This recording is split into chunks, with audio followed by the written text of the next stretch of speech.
Welcome back to UNX Fast Forward. I'm Chris DeGangi. And I'm Ethan Swanson, and right now we're gearing up for this weekend, the third major event leading into the championship event for the entire first UNX season. Yeah, so exciting. Our semifinals are going to be live this weekend, and we'll see who moves on to the finals and then potentially the championship.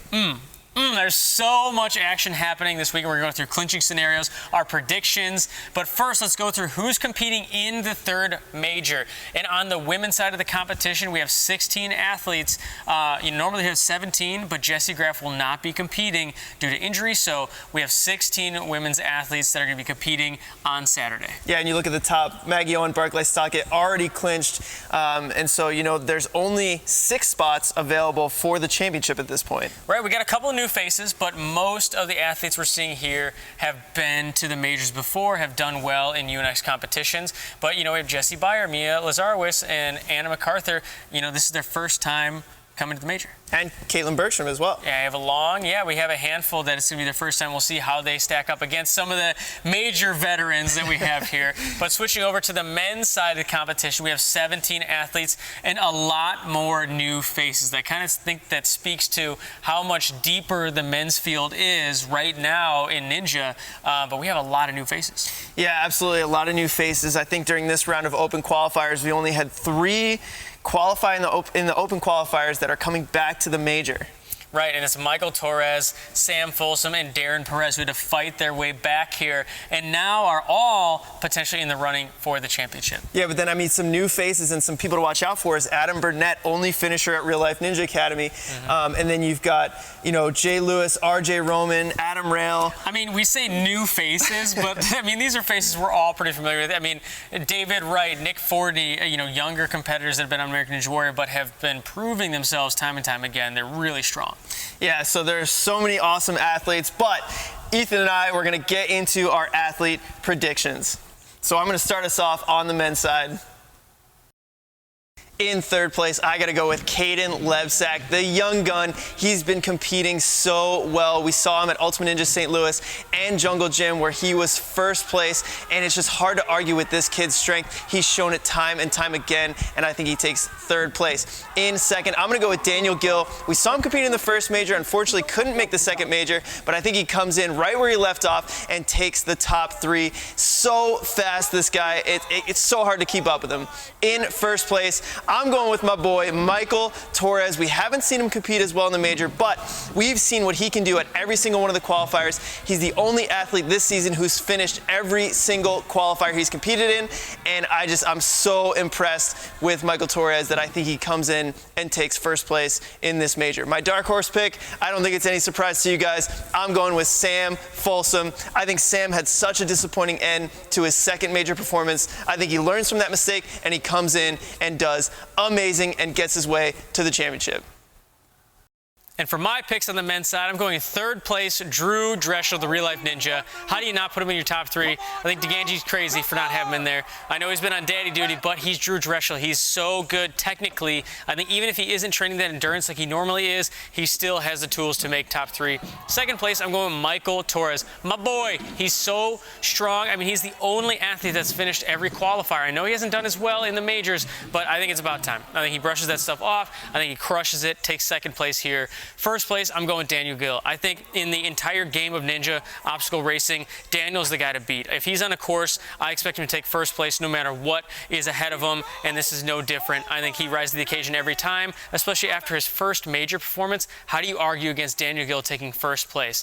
And also, dark horse pick, I'm going with RJ Roman. He's so fast, he's so efficient, and I think especially the isolation is going to play to his strengths. He's really good at strategizing, and I would expect to see some really cool and unique ways of approaching obstacles from RJ at this major.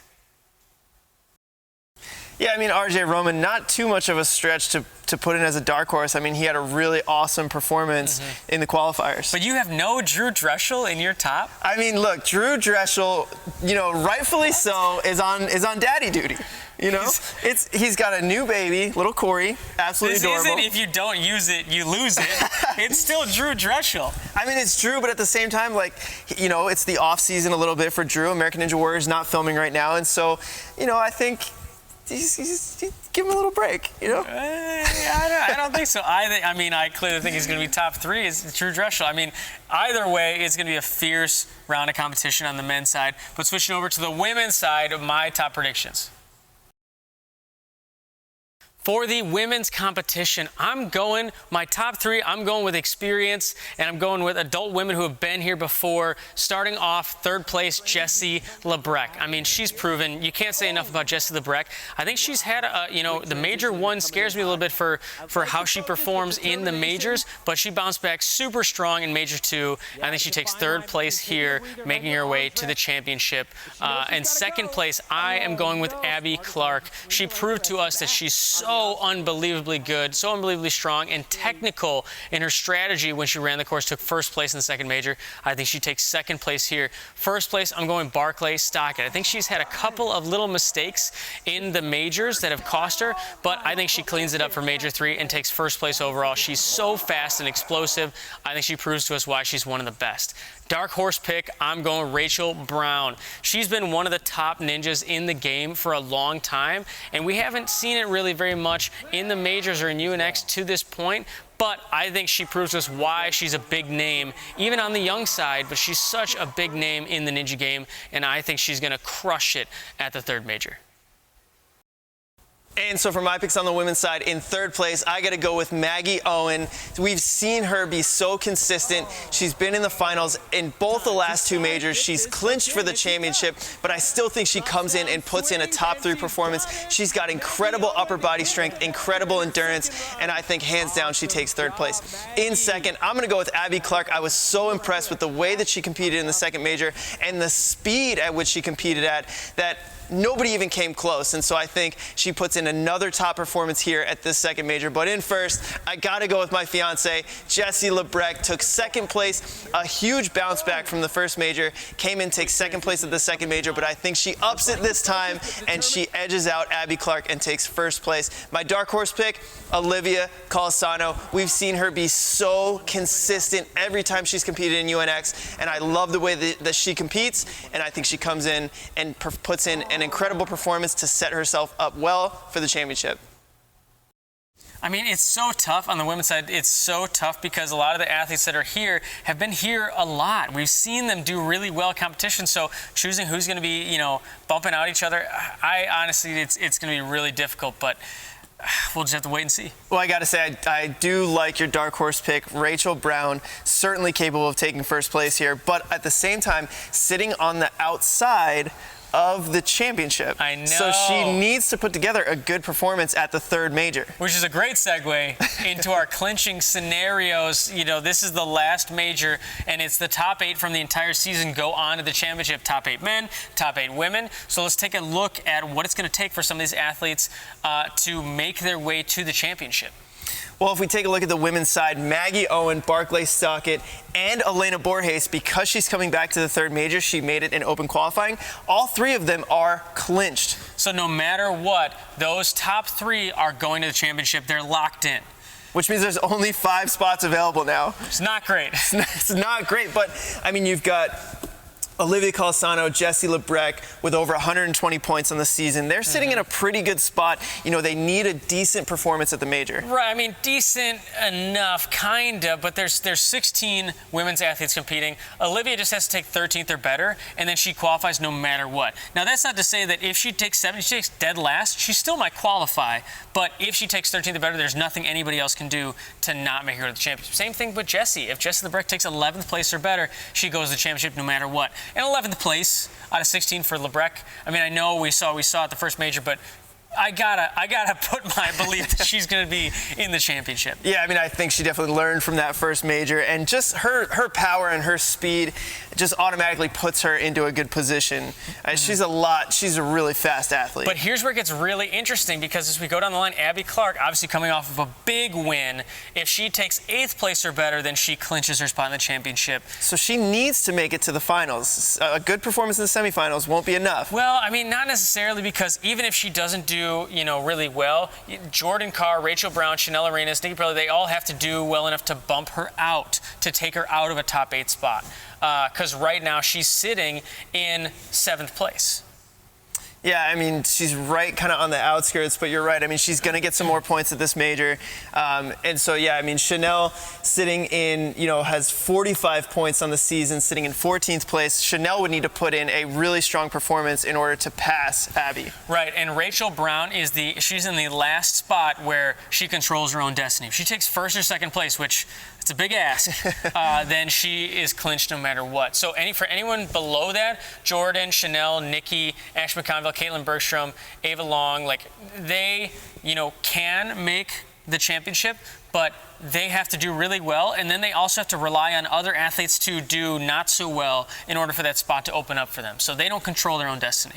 Yeah, it definitely gets really tricky as you get into that 7th and 8th place. So just make sure, keep an eye on some of those athletes who are kind of on the bubble there. Oh my gosh. There's going to be a lot on the line here at this major. There's going to be a lot on the line. And switching over to the men's side, the only athlete in the men's side that is clinched is Jake Murray, 100% guaranteed into the championship. Which is good, because Jake is not going to be competing at the 3rd major, and so there's no more points that he's going to get. He's going to stay at 148, and so even if some of the athletes pass him on points, he's going to be dropping down when it comes to the run order for the championship. Right, but there's no mathematical way for him to drop below top 8, so he's in.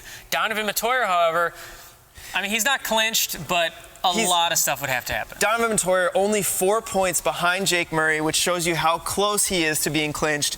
It's so hard to imagine a scenario where Donovan Matoyer gets bumped out. I mean, he would have to take probably last or in the bottom 5, and then a lot of other athletes would have to perform really well. Well, Donovan's not competing in the major, and neither is Kayla Bergstrom, so Donovan's going to stay at 144. So basically, Kyle Soderman, Michael Torres, Daniel Gill, Caden Lebsack, Drew Dreschel, and Christian Yost, that's 6, and then also Sam Folsom, they all have to beat Donovan. They all have to put in a performance that takes Donovan out, which is certainly possible, because even Sam Folsom, he has 75 points. If he takes 5th place or better, that puts him ahead of Donovan Matoyer. So it is doable, but all those athletes have to do really well, and there are a lot of athletes. I mean, look at this list. Nick Fordney, Adam Rail, Lucas Rail, RJ Roman, they all want to do well. Yeah, I mean, we talk about the 3rd major, and those athletes that you just mentioned, if this is your first major competing, you do not, unfortunately, have a shot at the championship. 100 points will not be enough to get you in. But the 3rd major, there is prize money on the line, and so they are going to be competing to earn that prize money. Right, and it's their first time at the majors. I think they've sat back, they've been able to watch some of the other majors, and now that they're here, I think they all feel like they got something to prove that, yeah, hey, I should have been here all along, and I'm ready to crush. So I wouldn't expect any of them to hold back at all, but you're right, no matter what, anybody below Darren Perez, no matter what they do, even if they take 1st place, they cannot mathematically make the championship. Yeah, and Darren Perez is certainly an interesting one. Darren Perez is qualified for the 3rd major. I mean, he's sitting here on the season with 35 points in 18th place. If he wants to make the championship, he is going to have to put in a top 2 performance. I mean, and even then, even if he does that, it still might not be good enough depending on what everyone else does. He's in another spot, like we talked about on the women's side. Some athletes, including Darren, are not in control of their destiny. No matter what he does, he could take 1st place at the major, and it still might not be good enough, depending on what the other athletes do. Because 1st place only gets him 135 points, and Kyle Soderman has 125, but if Kyle takes last place, he's ahead of 135. Right, yeah. I mean, last place, you're awarded a certain number of points just for making it to the major, getting out of the open qualifier rounds. And so, yeah, I mean, if Kyle Soderman takes last place, he's already over that 135 threshold. Right, this is going to be really interesting, because I think on the men's side, there are a lot of men. There's a handful of men that are right on the bubble. I mean, Drew Dreschel, Christian Yost, and Sam Folsom. Drew and Christian are tied for 8th. Sam is sitting right outside of that, and there's only 8 spots. So there are going to be a handful of people that don't make it, that are capable of making it. I mean, you look at our top 8 right now, and it's really top 9 because in that 8th place spot, there's a tie. And so Drew and Christian are tied right now. So one of the athletes that you see here on this leaderboard that are in the top 8 is not going to be competing in the major. And a huge person to keep your eye on is Caleb Bergstrom. Unfortunately, he's sitting in 4th place on the season, 110 points, but that's where he's going to stay. And he's going to stay at 110 points. I don't think he's going to make it to the championship. I think, unfortunately, he's sitting in 4th place. Torres is only 3 points behind him, which means just by making it to the major, Torres is ahead of Caleb, even if he takes last place. Daniel Gill, if he takes last place, he's ahead of Caleb. So Caleb essentially is now, for all intents and purposes, sitting in 6th place. And as long as Caden doesn't take last place, then he beats Caleb. So, and I can't imagine it's going to happen to Caden. And then also Drew and Christian, all they have to do is take, I believe, 14th or better. One of them does, and then they beat Caleb. And then just like that, Caleb's out. So really, it really all depends on Caden, and then one of either Drew or Christian to not be. It's just not going to happen. I don't see a scenario where Caleb makes it to the championship. Yeah, I mean, if you're a Caleb Bergstrom fan, you want to watch closely to Sam Folsom, Christian Yost, Drew Dreschel, and Caden Lebsack. Those are the names to watch. If you're a Caleb Bergstrom fan. It's gonna be so tough, especially the way that Caleb didn't make it to this major. He ran really early at Ultimate Ninjas and fell towards the end of the course. But anyways, I don't think it's looking good for Caleb. I don't know, but there's so much on the line here, and it's definitely going to be interesting. Sam Folsom sitting on the outside, and, he's my dark horse pick to come in here. And I think the way that this kid competes, I mean, he got DQ'd in the second major. I think that's a lesson he's going to learn. I hope so. But, and he's got a good shot at the championship. It's interesting because even down to Sam, is he controls his own destiny. If he takes 5th place or better, he's in the championship. That's a tall order. It is a tall order. I know, it's 5th place, but he's got to make it to the second round of final. I think it's doable for Sam. But, 5th place or better among this group of athletes, and then we're looking at the entire list, and, not to mention the athletes who can't make the championship. What happened? I thought you were saying I am, but I'm cautiously, looking at this, and you've got Adam Rail and RJ Roman and Lucas Real and Adam Burnett, and, this list is huge, and so taking the top 5 is definitely going to be a tall order. Not something I think he's capable, but holy cow. I agree, and I think the interesting thing is this is all going to be decided, I think, by those athletes that can't make the championship. Absolutely. I think some of those athletes are going to be in the finals and in the second round of finals and potentially spoil some people's dinner. Absolutely. You look at Adam Rail has got to be one of the favorites among the first-time major veteran competitors. Adam doesn't care if you're on the cusp of the championship. Adam wants first place. And all he eats is gold. That's it. Adam always wants first place. I know. It's going to be a really amazing competition, not only to watch how just the major unfolds, but that storyline for who's going to be making the championship on top of it. So make sure you guys check it out. It is going to be so much fun. We're going to be live doing fast forwards before the major event. And so make sure you guys tune into that on our YouTube channel, on unxnow.com. It's going to be awesome. This weekend, the 3rd major. Check it out. Saturday we'll be live, just like Chris said. Until then, I'm Ethan Swanson. And I'm Chris. Wait a second. There is a punishment. Hang on one second. We almost forgot to do this. I'll see you guys later. So I get to close out the show. Close. We were so close, but I won the athlete prediction. Ethan, bye-bye. I would like for you to cartwheel all the way back to, you see that green carrot hold, the V? Yeah. I want you to cartwheel all the way back there and just jump up on up there. Thanks, buddy. All right. Let me get out of the way so you guys can see this. So, I'm going to close out the show, guys. Make sure the 3rd major, the UNX season, is coming to a close. It is going to be awesome. So much on the line for the 3rd major and the championship. Get on up there, buddy. So for UNX, fast forward, I'm Chris Ganji. That back there is Ethan Swanson. And we will see you guys next time on UNX. Catch you later.